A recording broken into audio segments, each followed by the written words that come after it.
उल्टी गिनती शुरू हो गई। तहरीक अदम एतमाद पर वोटिंग 28 मार्च को होगी। कौमी असम्बली का इजलास 21 मार्च को बुलाया जाएगा। 2-3 रोज तहरीक पर बहस होगी।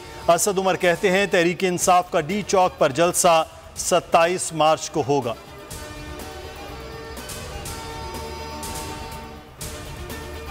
तैयारियां मुकम्मल हैं। तहरीक अदम एतमाद से कोई परेशानी नहीं, नाकाम बनाएंगे। वजीर आजम इमरान खान पुरअज़्म, कहा डी चौक पर बड़ा जलसा करेंगे, अवाम हमारे साथ हैं। कोर कमेटी इजलास में इत्तेहादियों से राब्ते बढ़ाने पर इत्तेफाक। फवाद चौधरी कहते हैं सियासत, हुकूमत और मुल्क का मुस्तकबिल हमारे पास है, इत्तेहादी साथ हैं।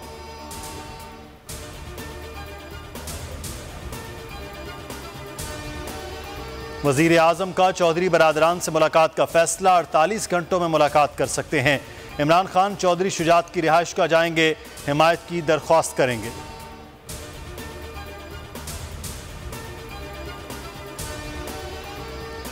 लीगी क़यादत से मुआफ़ी नहीं मांगी। मुनहरिफ अशरफ अंसारी और गयासुद्दीन ने मुआफ़ी की खबरों को बेबुनियाद करार दे दिया।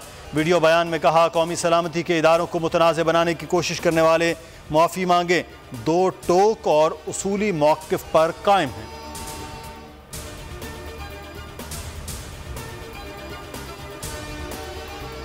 इत्तेहादी हुकूमत का बोझ उठाने की हिम्मत हार चुके। तमाम इत्तेहादियों से बातचीत जारी है।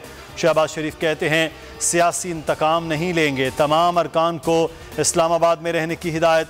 मजीद कहा आज हम पेशियां भुगत रहे हैं, कल से इमरान नियाजी और हवारियों की पेशियों का सिलसिला शुरू होगा। नून लीग का रोज़ाना पार्लिमानी पार्टी के एजाज में इशाइया का फैसला।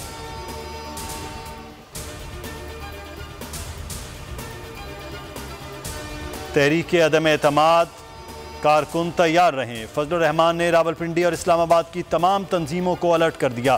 तर्जुमान ने कहा किसी भी वक्त कॉल दी जा सकती है, तैयारी रखें। नून लीग ने भी अलर्ट जारी कर दिया। राना सनाउल्लाह ने कहा उहदेदारों डी चौक पहुंचने के लिए तैयार रहें।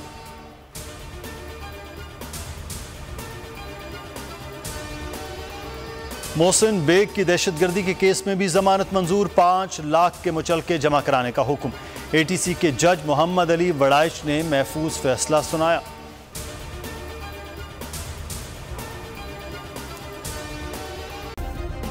सब्सक्राइब करें और बेल दबाएं ताकि कोई खबर रह न जाए।